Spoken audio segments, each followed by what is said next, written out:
ஒரு எரிக்கல் பூமியை நோக்கி ஒரு காட்டுக்குள்ளார விழுது. அந்த காட்டுக்குள்ளார விழுந்த சவுண்ட்லேருந்து அங்கே இருக்கிற போலீஸ்காரங்களாம் திரும்பி திரும்பி பார்க்குறாங்க. எந்த ஒரு வித்தியாசமே தெரியல. அடுத்த நாள் நைட் ஆரம்பிக்குது. அந்த நைட்டில் ஒரு பெரியவர் அவரோட லவரோட அந்த காட்டுக்குள்ளார வந்துட்டு இருப்பாரு. அப்போ திடீர்னு ஏதோ ஒரு வித்தியாசமாக இருக்குது, என்னடா ரவுண்டாக இருக்குது அப்படின்றது போய் தொடலான்னு போவார். போகும்போது அந்த ஃப்ளஷ் வந்து அப்படியே ரெண்டாக ஓப்பன் ஆகி அந்த எரிக்கல் ஓப்பன் ஆகி ஒரே ஒரு குச்சி மட்டும் இவரோட நெஞ்சில் வந்து பாஞ்சிரும். என்ன ஆச்சுன்னே தெரியல. அவர் திடீர்னு மயக்கம் போட்டு விழுந்துருவார். அங்கேயே அவர் உடம்புலாம் அப்படியே ஸ்டேபிளாக இருக்காது.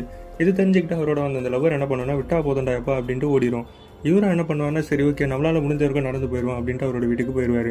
போய் ரெஸ்ட் எடுத்து காலையில் தான் தெரியும் அவரோட உடம்பே அகோரமாக மாறி இருக்கு, ஏதோ வித்தியாசமான சேஞ்சஸ்லாம் நடக்குதுன்ட்டு.